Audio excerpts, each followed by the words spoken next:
Hello friends, আসসালামু আলাইকুম। কেমন আছো তোমরা সবাই? আশা করি তোমরা সবাই অনেক ভালো আছো। আর আমিও আল্লাহর রহমতে ভালো আছি। তাই তো তোমাদের জন্য একটি নতুন ভিডিও নিয়ে চলে এসেছি। আজকের এই ভিডিওতে তোমাদের সাথে শেয়ার করব কি করে দুনিয়ার সবথেকে সহজ রেসিপিতে বিফ আর পোলাও রান্না করা যায়। চলো তাহলে দেরি না করে ঝটপট তৈরি করে নিই। বিফ রান্না করার জন্য প্রথমেই আমরা পাতিলে দিয়ে নিব তেল, আর এরপর অ্যাড করব এলাচ, দারচিনি, পেঁয়াজ বাটা, আদা রসুন বাটা, জিরা গুঁড়া, শুকনো মরিচের গুঁড়া, হলুদ গুঁড়া আর একটু ধনিয়া গুঁড়া, সাথে অবশ্যই লবণ দিতে হবে। তারপর ভালো করে মশলাগুলো মিশিয়ে একটু ভেজে নেব, আর এরপর অ্যাড করে দেব পানি। এরপর ভালো করে মশলাটা কষিয়ে নিতে হবে, আর মাঝে মাঝে একটু নেড়ে দিতে হবে যেন পাতিলে লেগে না যায়। যত বেশি সময় নিয়ে মশলা কষাবে তোমার খাবারটা কিন্তু ঠিক ততটাই বেশি মজা হবে। আর তাই ধৈর্য ধরে মশলা কষাতে থাকো যতক্ষণ পর্যন্ত না মশলা আর তেল আলাদা হয়ে যাচ্ছে। আর যখন দেখবে মশলা একদম ভাজা ভাজা হয়ে গিয়েছে, তার মানে তোমার মশলা কষানো একদম পারফেক্টলি ডান। আর এরপর অ্যাড করে দিবে আগে থেকে ধুয়ে পরিষ্কার করে রাখা বিফ। তারপর ভালো করে মশলার সাথে বিফ মিশিয়ে একটু ভেজে নেবে। এরপর বেশ খানিকটা সময় নিয়ে ভালো করে মশলার সাথে মাংসটাকেও কষিয়ে নিতে হবে। এই পর্যায়ে তোমাদের কাজ হচ্ছে অন্য একটি চুলায় পানি গরম করতে দেওয়া, কারণ এরপর মাংস কষানো হয়ে গেলে আমরা এখানে শুধুমাত্র গরম পানি অ্যাড করব।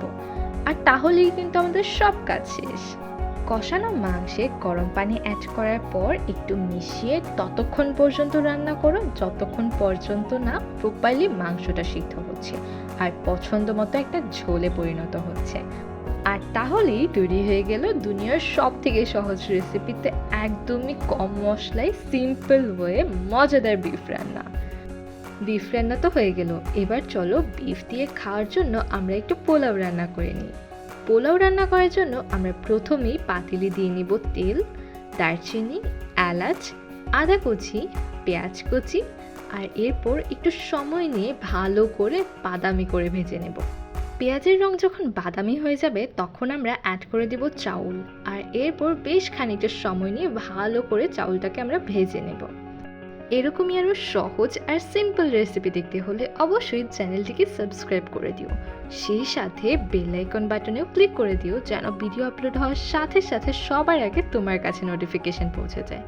আর ভিডিওগুলো ভালো লেগে থাকলে লাইক, শেয়ার আর কমেন্টও করো। আচ্ছা, তোমরা খেয়াল করেছো কি তোমাদের সাথে কথা বলতে বলতে আমি কিন্তু একটা ভুল করে ফেলেছি। ভুল করে আমি লবণটা স্কিপ করে দিয়েছিলাম। আচ্ছা যাই হোক, পরে আমি আবার লবণ অ্যাড করে আর একটু ভেজে নিয়েছি। আর এরপর আমি এখানে গরম পানি অ্যাড করে দিয়েছি। ঝরঝরে পোলাও তৈরি করতে যতটুকু চাউল নেবে তার ঠিক ডাবল পরিমাণ পানি নিন। আর হ্যাঁ, পোলাওকে আরও সুস্বাদু করতে চাইলে একটু চিনি, গুঁড়ো দুধ আর কিশমিশ অ্যাড করে নিও। চাউল সিদ্ধ হয়ে যখন পানি কমে যাবে তখন একটুক্ষণের জন্য ঢেকে রান্না করে নেবে, আর তাহলেই কিন্তু পোলাও একদম তৈরি।